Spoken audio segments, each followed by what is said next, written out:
Boa tarde, amigas e amigos. Hoje estamos fazendo uma transmissão especial, né? Fora daquele nosso horário tradicional dos domingos e fora do hora 13, mas o nosso convidado tem problemas de agenda, de horário, então foi fácil marcar com ele, mas finalmente conseguimos, né? E hoje com meu querido amigo, a quem eu não via há algum tempo, Paulo Abrão. Mas antes de nós entrarmos diretamente na conversa, e antes de eu fazer, embora desnecessária, mas fazer uma breve apresentação do Paulo Abrão, eu quero muito saber, né, de todos e todas vocês que estão vendo e ouvindo, né, quero saber muito de onde você está falando, de que cidade, se for aqui do Rio de Janeiro, né, de que bairro, né, o Paulo Abrão está lá em Washington, né, e também se o áudio está chegando bem, se o vídeo está chegando bem. Se você estiver em outro país, não é muito comum nas nossas transmissões, pessoas que nos prestigiam, que nos assistem, falarem, não é, de cidades estrangeiras. Também quero saber de onde você está falando, caso esteja no estrangeiro. E nas redes aí, tanto no YouTube quanto no Facebook, enfim, em todas as redes, vamos no YouTube, vamos nos inscrever no canal, é muito importante, curtir o vídeo, né? Vamos tornar nossas páginas relevantes nas redes sociais, que também são uma trincheira de luta e de enfrentamento, né, com a extrema-direita. E nas demais redes, aí curtir, compartilhar, chamar os amigos para conversa, comentar, enfim.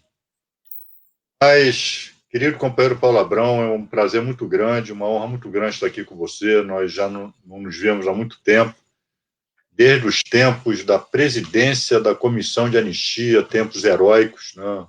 Paulo, só para lembrar vocês, presidente da Comissão de Anistia, eu, à época, estava na presidência da Ordem dos Advogados do Brasil, no Rio de Janeiro.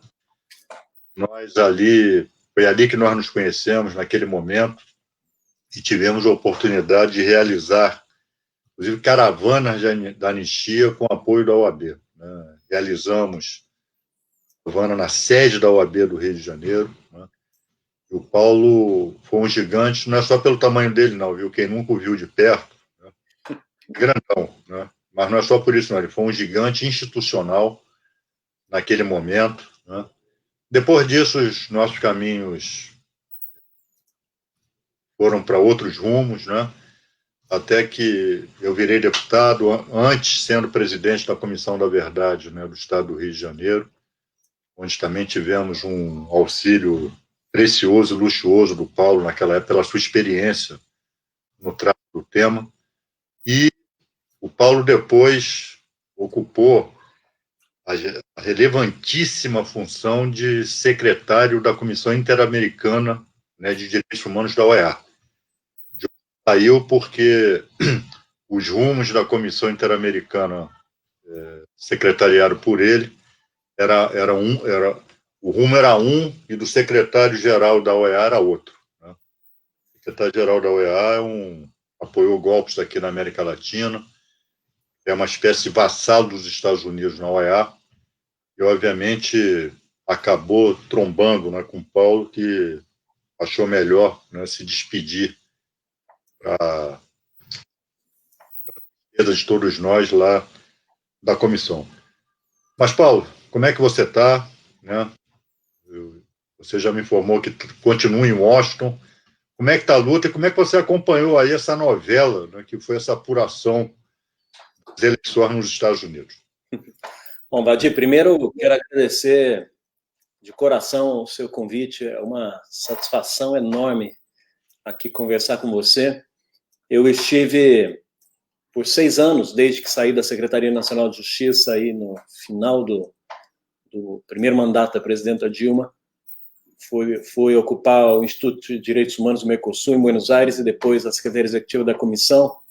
E nesses 6 anos ocupando funções diplomáticas, sem poder emitir opiniões sobre o meu país, segundo as restrições dos meus próprios contratos, era um gosto tremendo poder assistir sua atuação na Câmara dos Deputados, e depois, agora, recentemente, durante a pandemia, realizando toda essa discussão aqui no âmbito virtual. Eu estou meio enferrujado nisso, mas eu te comentei, eu estava enferrujado nisso, mas para mim é um grande prazer realmente estar aqui com você, e quero deixar registrada toda a minha admiração pela trajetória do trabalho que você realiza, meu caro. Obrigado. Aqui, eu sigo aqui em Washington, passada toda a situação ali da minha saída da comissão, e considerando o contexto da pandemia, né, onde todos nós trabalhamos desde casa, acompanhei de perto essas eleições aqui nos Estados Unidos. De fato, é um sistema eleitoral bastante peculiar, para dizer o mínimo, e é interessante acompanhar de perto, porque no dia do resultado, no sábado agora, quando você conversa com os populares e com as pessoas que vivem na cidade há muito tempo, um comentário mais curioso que eu escutei do taxista foi o de que ele nunca tinha visto a cidade celebrar da maneira como celebrou, porque as pessoas saíram às ruas, fizeram buzinaços, fizeram carnaval, assim, uma coisa impressionante. Aqui é uma cidade pacata, igual Brasília, né? É de militares, diplomatas e servidor público. Então, as pessoas foram para a rua, e o resultado eleitoral em Washington foi de 9-1. Então, também... Mas talvez menos para celebrar a vitória do Biden e mais para celebrar... O nível de unanimidade foi esse. E ele falou, nem na vitória do Obama houve tanta celebração na rua. Então, era mais que celebrar a vitória do Biden, era celebrar a saída. Então, foi realmente impressionante, porque isso quebrou o gelo, assim. As eleições aqui, elas não têm o mesmo calor humano que nos nossos países existe. Ela é muito mais midiática, né? Ela funciona com propaganda na televisão, com os grandes debates, com a cobertura da imprensa, mas ela não é a partir do calor humano, das mobilizações massivas. Claro que esse ano a particularidade principal foi os reflexos do movimento do Black Lives Matter, porque os acampamentos que se instalaram em frente à Casa Branca do movimento negro, eles nunca se desarmaram. E isso gerou um estado de mobilização social muito interessante. Praticamente todos os fins de semana acontece alguma manifestação ou acontece alguma marcha pela cidade, as pessoas vão acompanhando. São marchas, as pessoas esqueceram do coronavírus praticamente, mas vão de máscara. É uma outra maneira de manifestar, porque são marchas protegidas pela polícia, com os caminhos previamente indicados. É uma maneira de manifestar diferente. Então, nesse momento, a expectativa é a da confrontação institucional. Na minha visão, existe uma probabilidade quase nula de que o questionamento dos resultados possam ter algum tipo de receptividade pelo sistema de justiça. É quase nulo, porém, são etapas que vão ter que ser cumpridas até dezembro, e ver até que ponto vai escalar ou não essa tensão institucional. Vamos ver. E, Paulo, eu não sei se você concorda, isso é uma maneira também de o Trump manter mobilizado seu gado, né? Claro, manter a mobilização e manter a sua liderança. Não foi uma... Exatamente, porque a derrota dele não significa necessariamente o fim do trumpismo, né? Ao contrário, né? O estilo dele, ele continua reproduzindo, e você tem toda a razão. O que as pessoas estão exatamente conversando é que tudo isso já é parte de uma agenda de 2024, que já se disparou, né? Então, ele, muito sabiamente, a partir do movimento, que não é um movimento derrotado, você veja, é quase metade desse país continua... Ele teve o quê? Ele teve, em votos populares, 70 milhões de votos, não é isso? Muita gente, né? Então, é uma eleição que foi afetada pela pandemia, uma eleição afetada pelo movimento negro, uma eleição que foi afetada por todas as discussões que aqui estavam acumuladas em respeito ao uso das plataformas e dos dados para manipulação da intenção eleitoral, e toda a discussão em relação ao sistema eleitoral, que é muito particular, né? Então, tem estados que não votam, né? Porto Rico não vota, o Washington DC não tem representação parlamentar, então tem umas particularidades de um sistema que nem se compara com o nosso, né? Então, de fato, essa é a situação que realmente eu acho que marcou essas eleições aqui. Mas tem muita água para rolar, tem que ver como que... Ele declarou que não vai ter transição.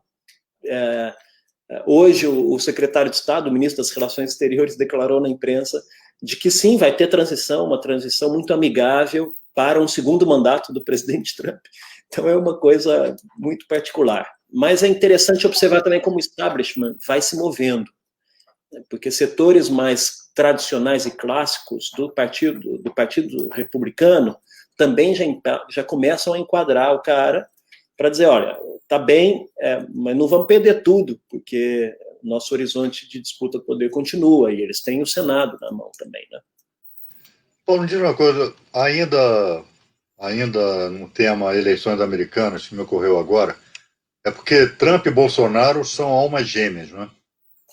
E o Bolsonaro imita, né, essa coisa truculenta, essa coisa outsider, né, a partir da presidência, de dialogar com o gado, não dialogar com a população, enfim.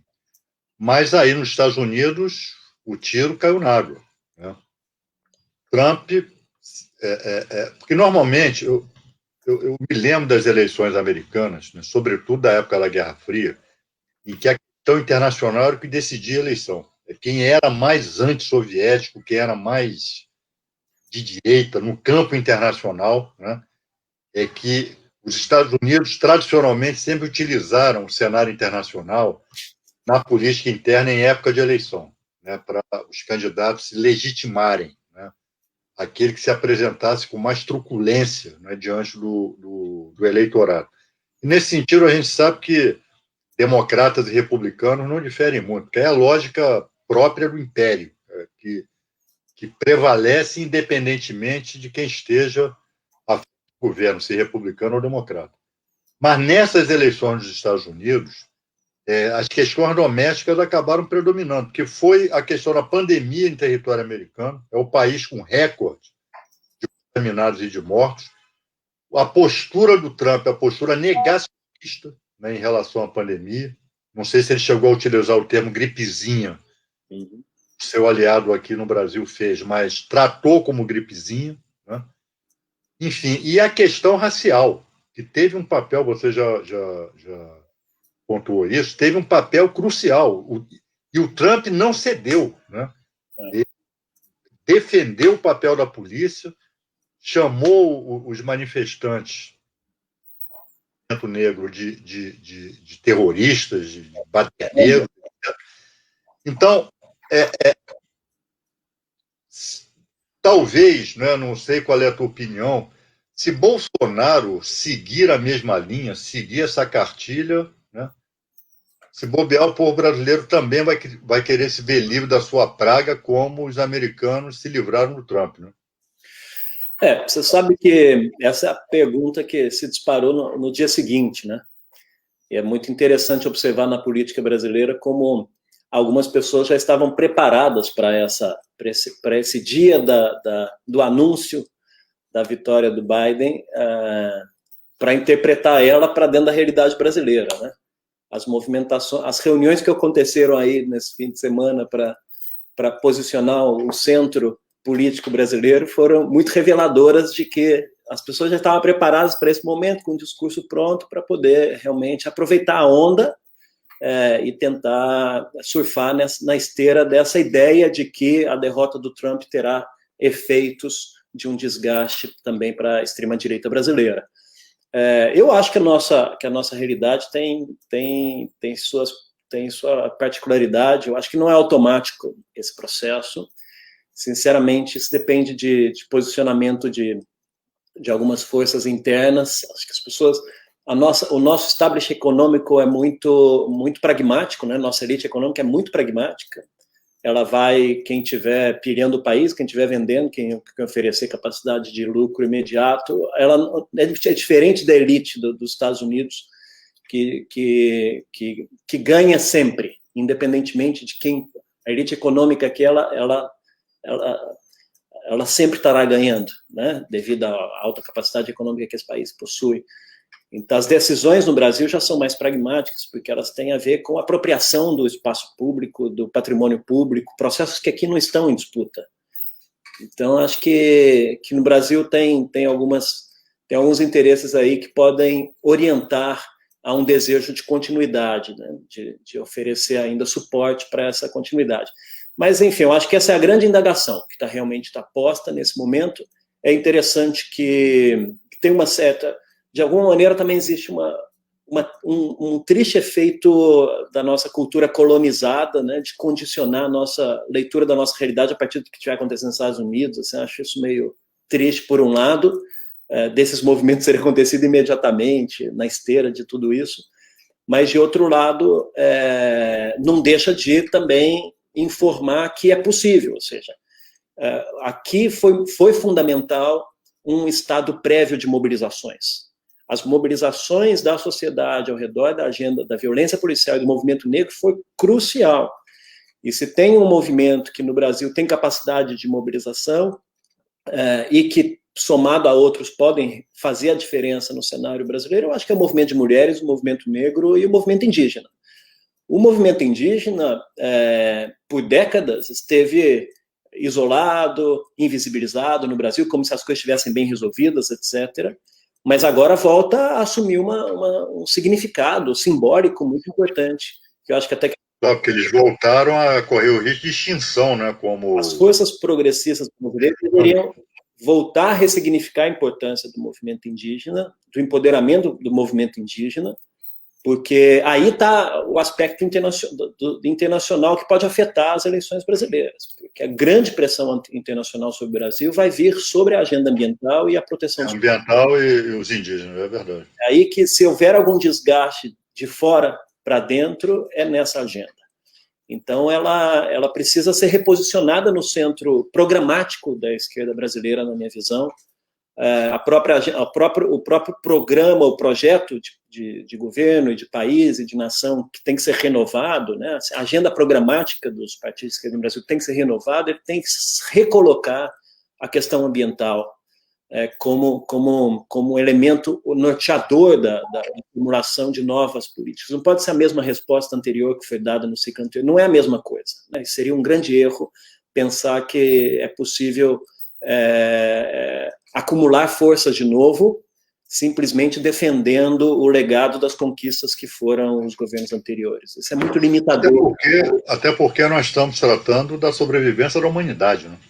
Tem elementos aí muito importantes. Eu acho que realmente esse é um fator que, quando estava nos anos 2000, era um elemento de alerta, mas nós estamos chegando a 2020, a 2030, e todos aqueles efeitos que o painel de expertos do câmbio climático apontavam estão postos, e essa pressão sobre as terras indígenas, acho que ela é um indicador muito forte sobre como isso está colocado como uma agenda central. E o movimento de mulheres, porque, enfim, é aí que está uma energia, uma potência, né, que na verdade já se revela como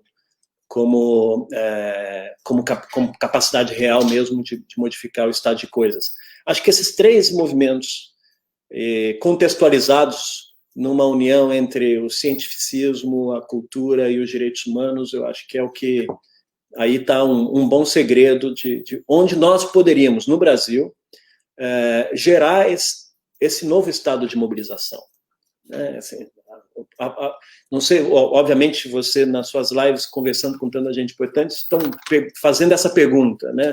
O que deve ser feito em 2021 para derrotar o Bolsonaro em 2022? Eu acho que a partir de agora todo mundo tem que estar pensando nisso, os campos democráticos, porque está em jogo mesmo a nossa democracia, a nossa condição de nação mesmo, e não de vassalo dentro do cenário internacional, né? Verdade. Paulinho, que eu quero aproveitar, né? Você está aí no centro dos acontecimentos ainda dessa conjuntura das eleições americanas. Só mais uma última questão acerca envolvendo os Estados Unidos. Nós vimos, pelo menos eu vi, enfim, o que eu acompanhei do processo eleitoral, o Biden incorporou parte da agenda da esquerda do Partido Democrata nas questões domésticas, né? Se comprometeu com o Obamacare, prometeu fortalecer o sistema público de saúde, o CRIAC, que nos Estados Unidos não tem, enfim, se comprometeu com a questão do movimento negro, né, de combate ao racismo, inclusive, diminuição, desempoderamento das polícias, né? Enfim, mas no que tange a agenda internacional, né, o que eu acompanhei dos debates, ele foi extremamente duro, né, como sempre os candidatos e presidentes, pelo menos na verborragia, são com a Rússia, né, e com a China, né, enfim, Biden particularmente quis se descolar do Trump pela direita nesse aspecto, né, de bater duro na Rússia, bater duro na China, para passar a impressão de leniência. Agora, você vê nisso mais verborragia ou vai ser assim mesmo, né? Nós teremos um presidente democrata, intervencionista, virulento nas relações internacionais, ou você acha que a partir da posse do Biden pode haver uma acomodação aí em relação à Rússia, em relação à China, Irã? Uhum. Até ele disse que ia retomar o tratado, né, que o Acordo de Paris. Enfim, o tratado, e se comprometeu com voltar ao Tratado de Paris, né? Com a tua acessibilidade, quem está aí, né? Que impressão você tem a esse respeito? Em matéria de a minha experiência é de que em matéria de política externa, essa é a agenda que mais gera convergência e consenso entre republicanos e democratas dentro do Congresso. Porque essas discussões são tratadas dentro do Congresso Nacional. Apesar de ter um Departamento de Estado, a política exterior ela é um tema de agenda pública muito forte nos debates das distintas câmaras e comissões dentro do Congresso. E se você observar as declarações que saíram do Congresso em relação a determinados fatos da comunidade internacional, é onde tem a maior convergência, onde democratas assinam juntos determinados manifestos com os republicanos. Então, é realmente uma agenda que promove mais divergência. Mas não é a mesma coisa, eu não acho que é a mesma coisa, porque tem gradações nisso tudo. Né? Eu posso falar muito pouco sobre a China e a Rússia, mas eu posso falar sobre a experiência nas Américas, que eu acompanhei mais diretamente. Não podemos esquecer, por exemplo, que no final do governo Obama, já se estava implementando uma política de distensionamento com a tradição do isolamento de Cuba. Houve uma visita, né? Houve um anúncio até de que se poderia derrubar o embargo econômico e fazer compromisso. Então, existe uma tática diferente em relação à política exterior entre os dois grandes partidos, não tenho a menor dúvida. E também, recentemente, em relação à política regional, as eleições contaminavam muito o posicionamento, porque a disputa ao redor da Flórida era fundamental. O Trump ele só manteve o discurso dele de ganhador e de que porque um dos primeiros resultados saíram foram a Flórida e ele ganhou. Todo mundo sabia que quando começassem a contagem dos votos, o primeiro resultado central seria o da Flórida, porque se ali o Biden já ganhasse, então a coisa já estaria complicada para frente. Então, quando ele ganhou, isso deu um fôlego e isso também deu forças, né, para que ele mantenha as posições que ele tem hoje. Então, a disputa ao redor da Flórida era fundamental. E na Flórida hoje vive comunidades de exilados venezuelanos, exilados cubanos, né, exilados nicaragüenses. Então, é uma comunidade que tem uma influência muito importante na opinião pública interna.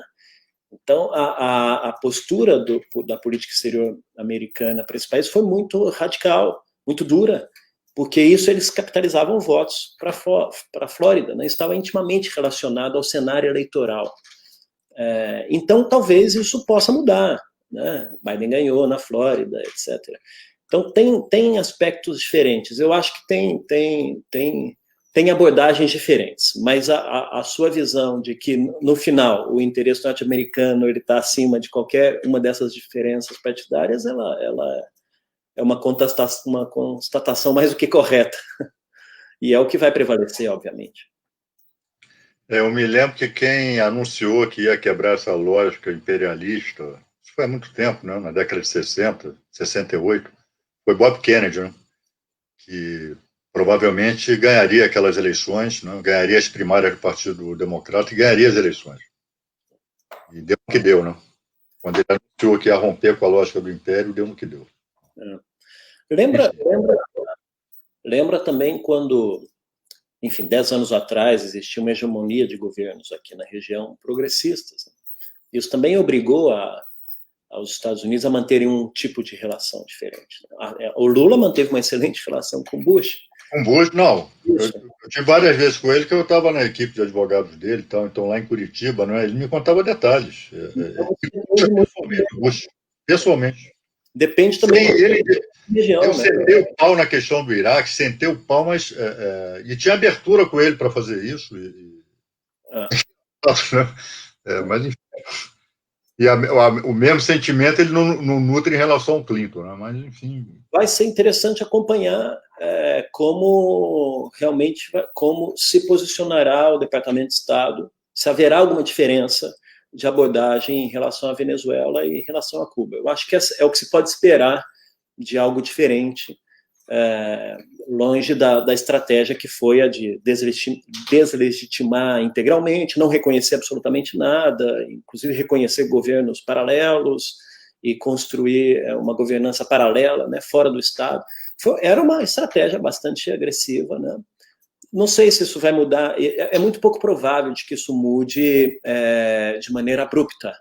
Essas mudanças elas são muito gradativas. Você tem que imaginar que eles assumem o poder dia 20 de janeiro, a região não é necessariamente a principal prioridade, vão demorar uns 6 meses para definir novos embaixadores para os países da região, definir esses perfis, dividir o poder também a partir de determinados interesses. Aqui tem uma coisa interessante que eu acho que é uma importante lição, assim, que muita gente sabe, mas que vale a pena discutir, porque tem a ver um pouco também, às vezes, com os nossos sensos comuns no Brasil, né?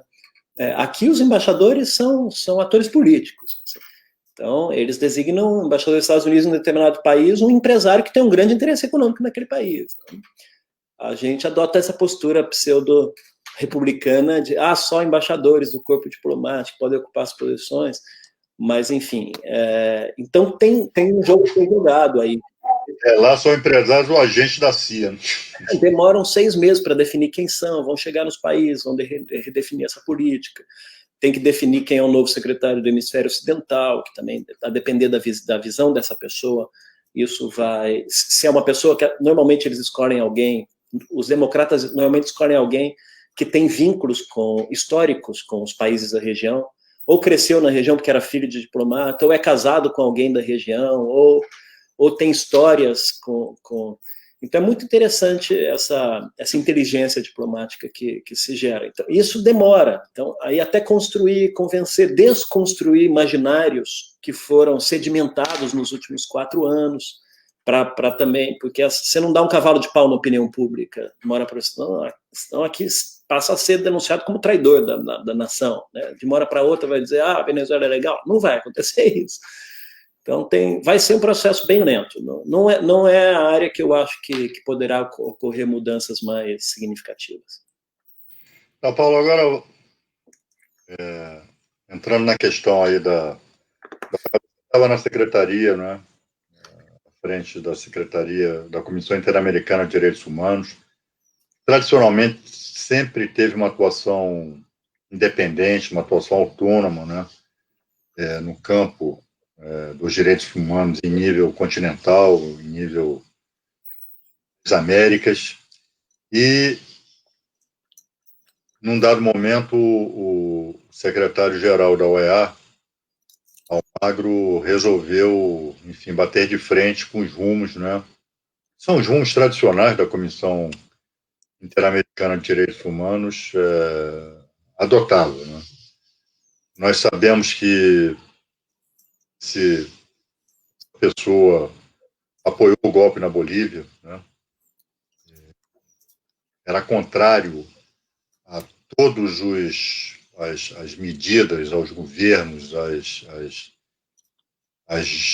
enfim, as posturas, né, que contrariassem interesses norte-americanos, né, na região, e você acabou saindo da comissão. Então, nós vemos, né, com esse avanço, agora, ao mesmo tempo, né, você acabou vivenciando duas ondas, né, a onda da extrema-direita, e agora nós estamos vendo na Bolívia, né, que o povo não... eu tenho dito sempre isso, o povo boliviano não foi votar, como normalmente nós fazemos, né, ritualisticamente, a exercer o seu direito ao voto, né, o ritual da democracia, vai lá, aguarda a apuração e ganha quem ganhou, ganha quem teve a maioria dos votos. O povo boliviano garantiu, votou e fez garantir a vitória, fez garantir a posse do Luiz Arce e intimidou os golpistas, né? Ninguém deixa de ser golpista, não, agora de ganhar a eleição eu vou deixar de ser golpista e vou aderir ao processo democrático. E é claro que os golpistas na Bolívia vão continuar tramando, né, contra o governo do MAS. Deram um tempo, né, pela presença popular, o que, aliás, é uma lição para nós. Nós que, de um tempo para cá, passamos a ter uma crença quase que religiosa nas instituições, né? Como se as instituições do Estado burguês, elas, enfim, mas isso é outra história. E no Chile, o povo reunido em multidão revogou nas ruas uma Constituição, a Constituição de Pinochet. Ela foi revogada. Não foi revogada para dar lugar a outra, não, ela foi revogada. O povo disse, não quero mais essa Constituição. E o povo convocou uma Assembleia Nacional Constituinte. O povo, né, que vai ser, diferentemente da nossa, de 87, 88, que, aliás, nessa Constituinte congressual, né, tem muitos vícios de origem na nossa democracia após 88, mas isso também é assunto para outra discussão. Enquanto aqui no Brasil a Constituição dita cidadã, a Constituição democrática, foi revogada não pelo povo, foi revogada pelas elites, pelas classes dominantes. Então, Paulo, como é que foi essa tua experiência aí nesse período? E que perspectivas você vê, né, para o nosso continente a partir das vitórias populares na Bolívia e no Chile? Sem contar a Argentina, né, que teve, antes, houve uma eleição muito importante, também uma vitória importante do Alberto Fernandes e da Cristina Kirchner, né? Valdir, eu fui secretário da Comissão Interamericana de Direitos Humanos na era Trump.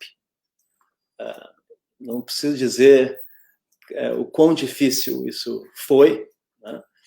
Porque, enfim, foi um momento de retrocesso da agenda de direitos humanos, foi uma era de desprestígio dos organismos internacionais, né, de tentativa de estrangulamento administrativo dos organismos internacionais, mas, fundamentalmente, uma era de contestação do princípio da universalidade dos direitos humanos, né, baseado em movimentos nacionalistas populistas que se espraiavam aí por diferentes regiões do mundo e que alcançaram também o nosso continente. E que, bem, eu acho, não pode dizer que foi, não posso falar isso no passado, né? Mas nós vivemos há 5 anos aí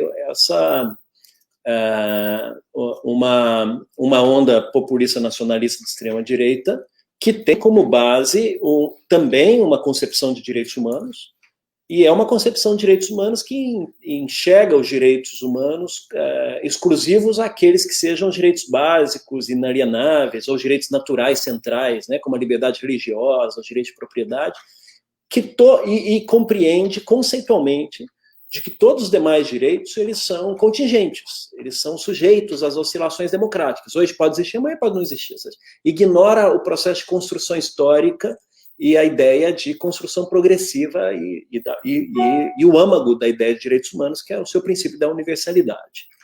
Essa visão, ela chegou a ser formalizada.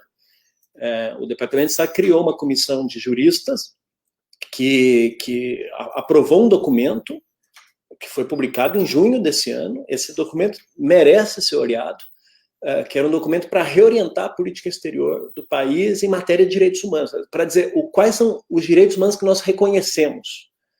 E lembra que o discurso de direitos humanos está na base de várias intervenções que se realizam armadas, não, no mundo exterior. Então, não é uma agenda secundária, especialmente nos Estados Unidos. Não é uma agenda secundária como normalmente se tenta secundarizar no Brasil, né? Mas toda essa onda com essa base extremista e conservadora, e que disparou todos esses discursos de ódio que no Brasil a gente acompanha já há algum tempo, né? Vocês foram um dos principais denunciadores desse estado de coisas, que incita a violência, que incita a hostilidade, né?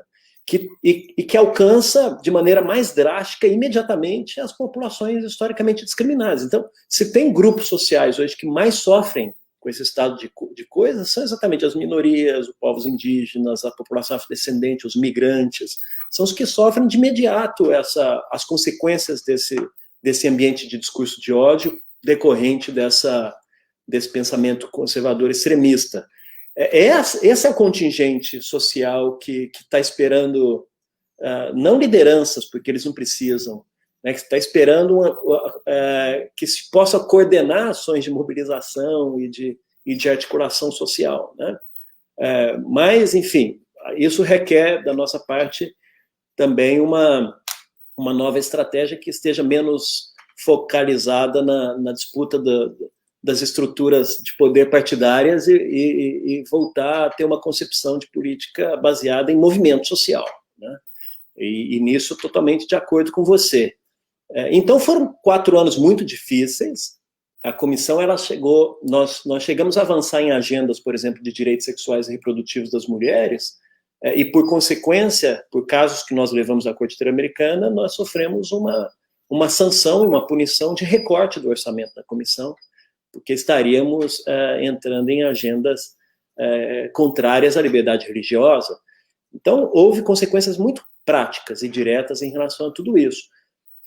E como esse é um movimento regional, e eu estou buscando isso para falar sobre o que acontece no Chile, na Bolívia, na Colômbia e outros países, os países da nossa região, os governos da nossa região, que foram eleitos com base nesse discurso antidireitos, esses países se coordenaram, porque antes eles atuavam de maneira isolada, mas eles se coordenaram ao redor dessa agenda.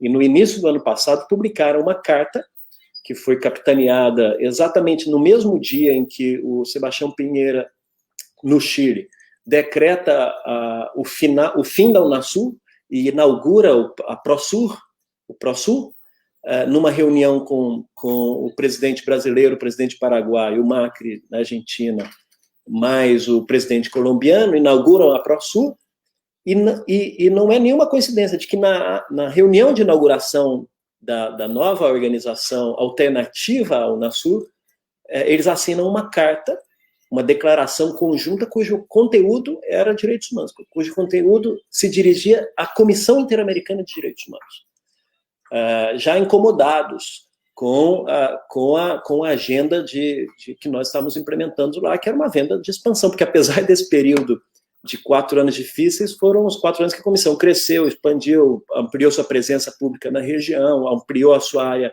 de alcance temático, fez um processo de aproximação das realidades locais.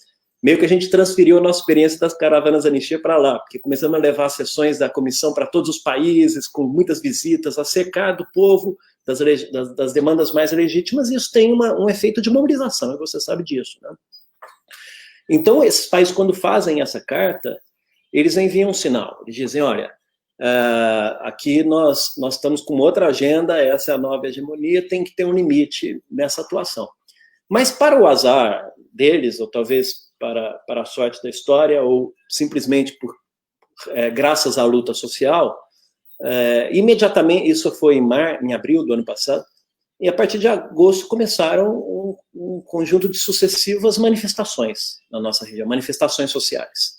É fácil falar do que aconteceu no Chile, porque teve muita cobertura internacional, também do que aconteceu na Bolívia, mas teve menos visibilidade o que aconteceu no Equador, que foi muito importante, né?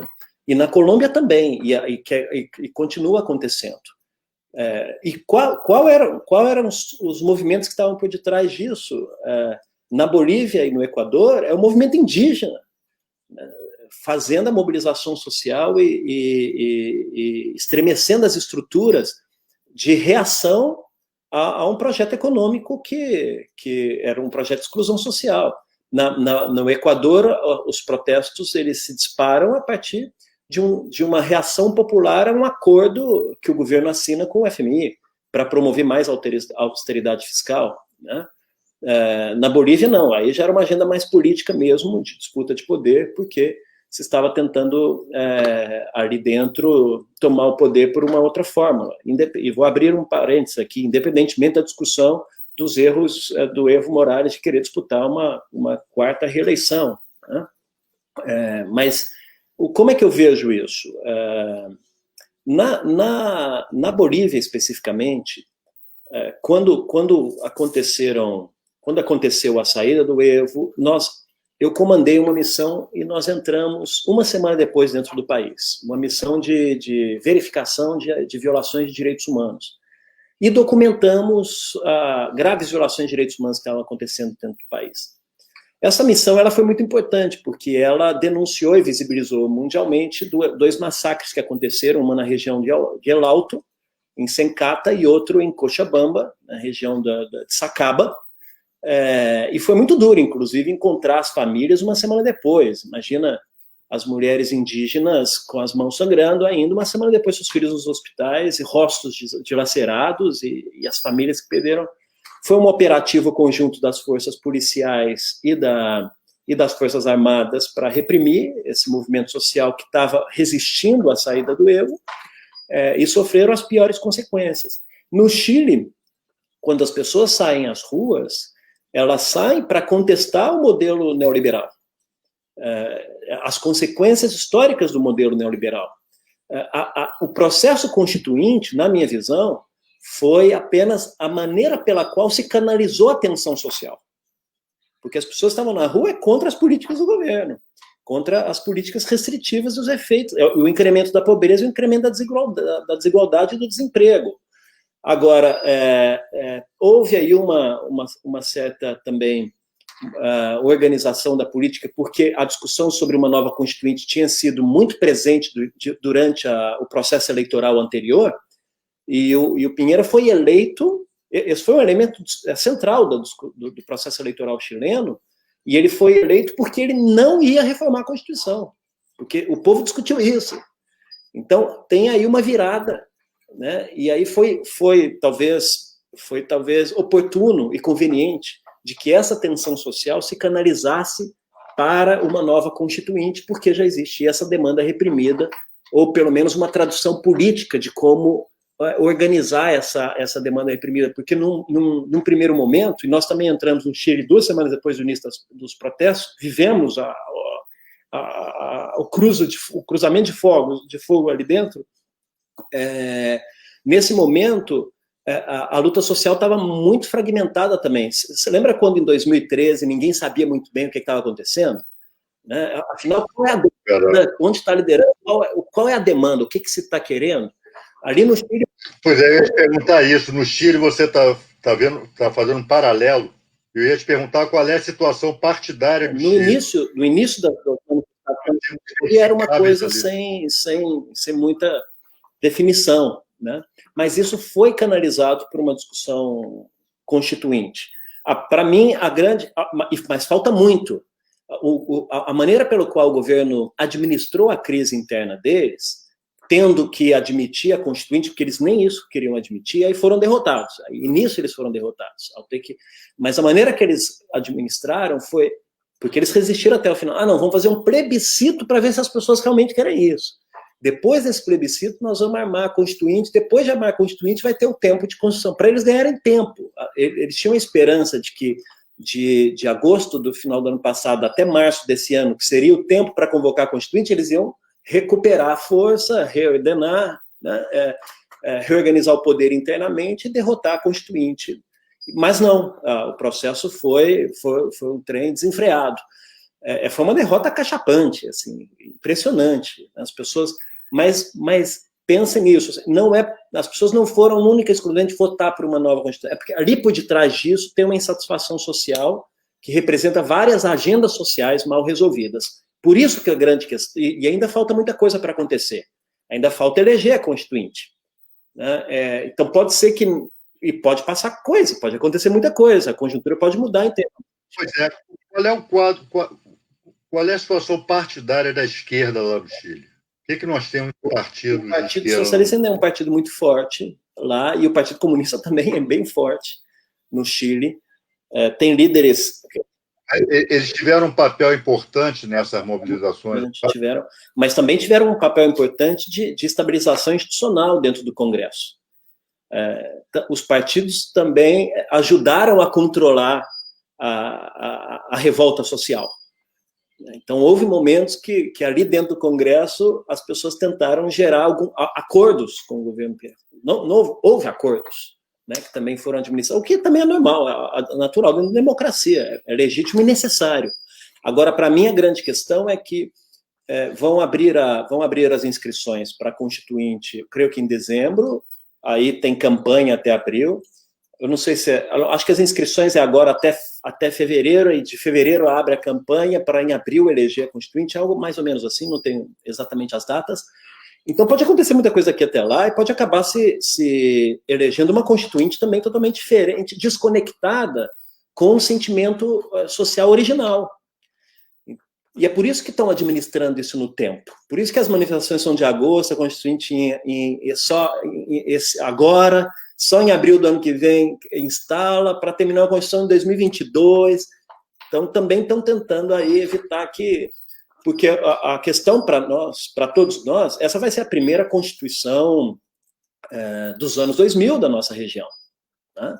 Então, a questão para mim, no Chile, é a seguinte, e para nós que somos juristas e gostamos de acompanhar esses processos constitucionalizantes, vai se tratar... O que está acontecendo, o processo constituinte no Chile se trata de na verdade, uma expressão de uma espécie de constitucionalismo social tardio, que eles nunca tiveram e agora é que eles estão correndo atrás.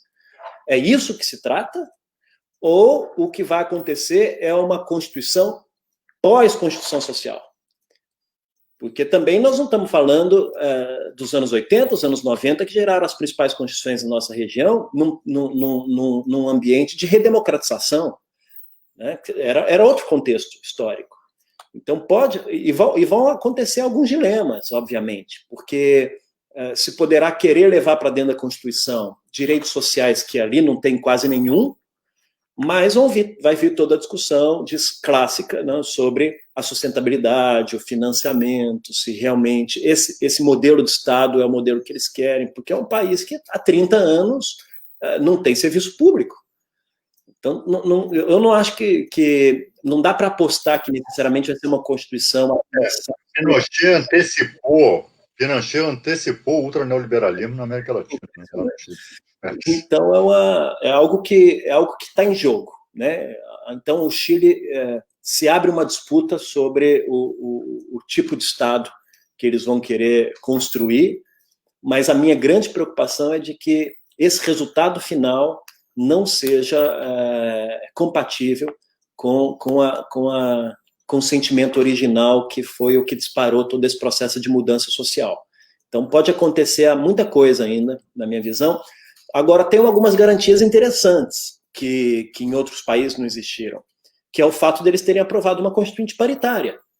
Isso pode fazer toda a diferença, e eu acho até que isso vai fazer toda a diferença. O fato de ter uma Constituinte metade homens, metade mulheres, e assegurar essa paridade, pode fazer toda a diferença na concepção de sociedade que eles vão construir a partir desse novo modelo constitucional. E o fato de eles estarem assegurando também as cotas da representação indígena, e o conflito Mapuche no sul do Chile é uma das grandes tensões, que pode jogar a favor ou contra o progressismo dentro do país, porque isso também alimenta sentimentos nacionalistas, porque eles querem praticamente decretar uma nação, né, um Estado plurinacional, etc., e muita gente não aceita isso. Também pode ser uma das garantias de que o resultado dessa Constituição seja um resultado de uma Constituição social, que é o que a gente espera, né? Mas nada assegura que isso vai acontecer. Então, são processos muito interessantes. Os efeitos das manifestações que aconteceram no Equador, eles ainda vão aparecer nas eleições, agora.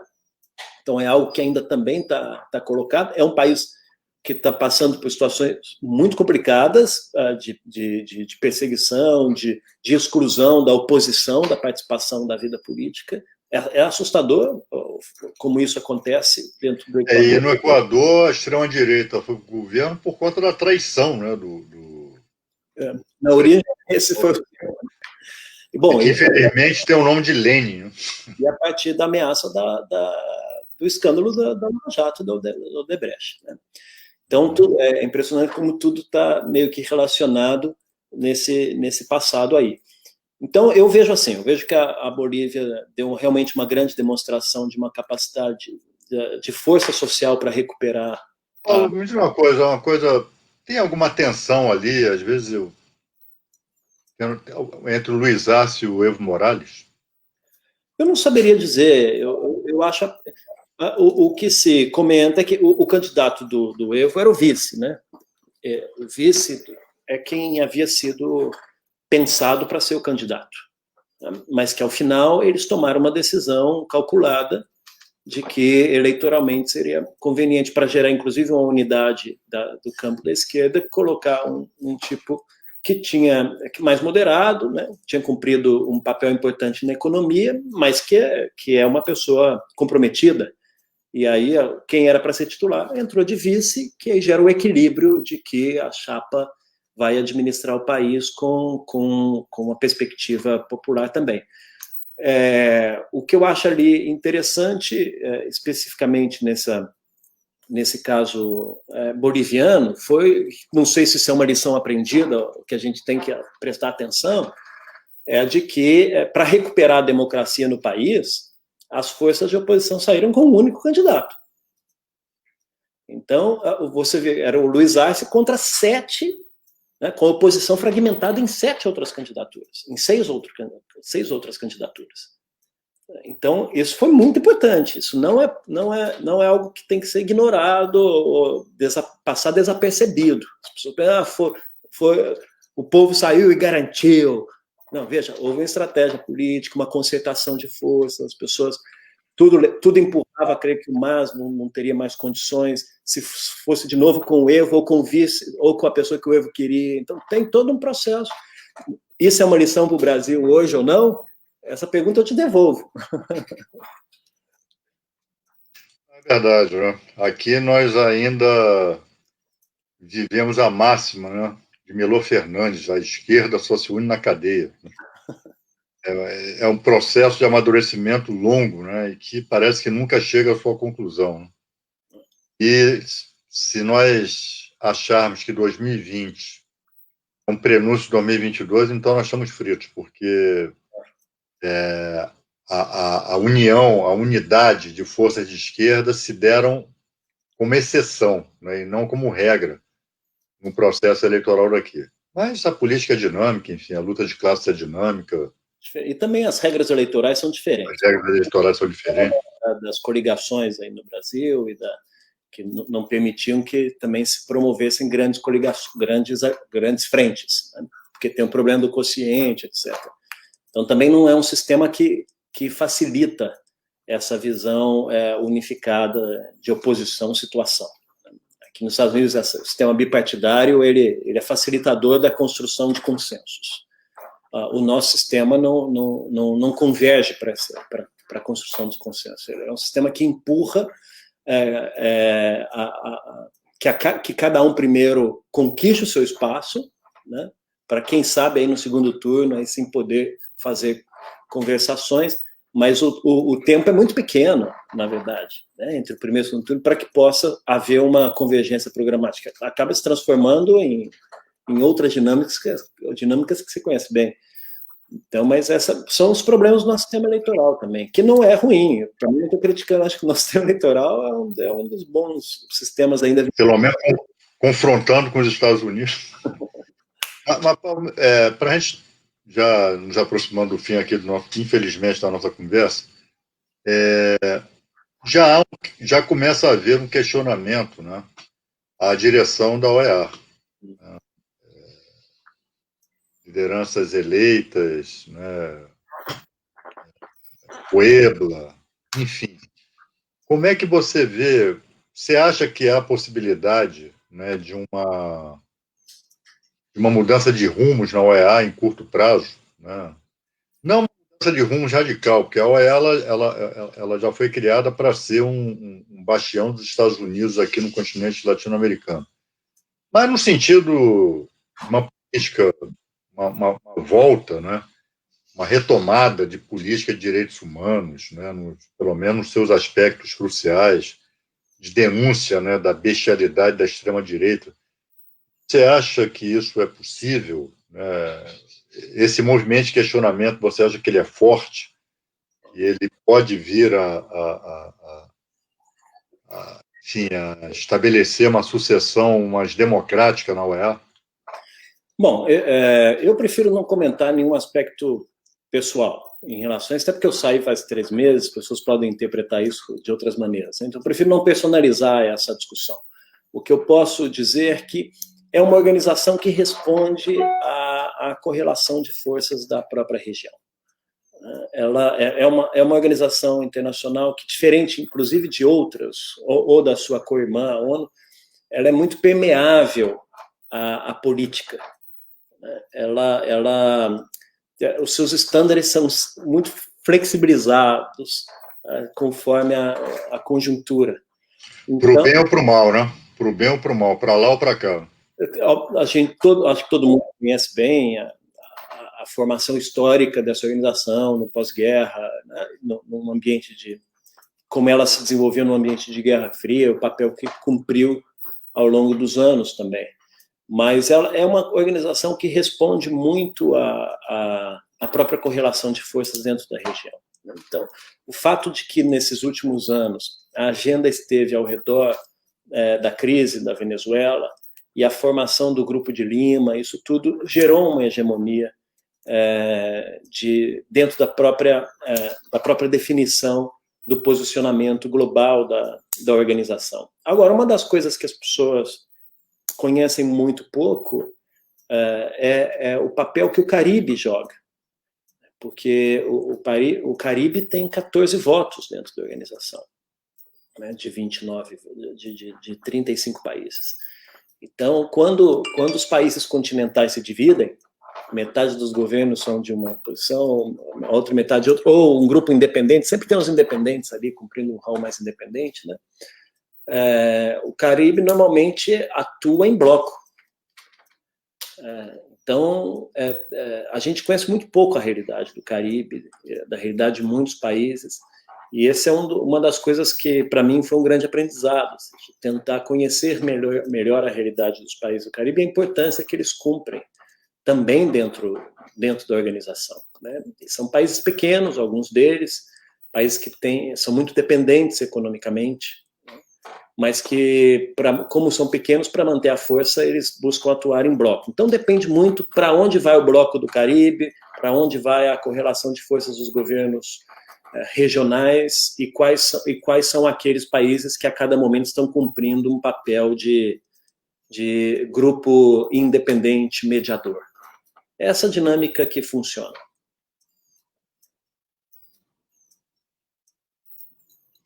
Bom, Paulo, eu te falei antes aqui de a gente começar que quando olha para o relógio, o tempo já passou. Foi isso mesmo.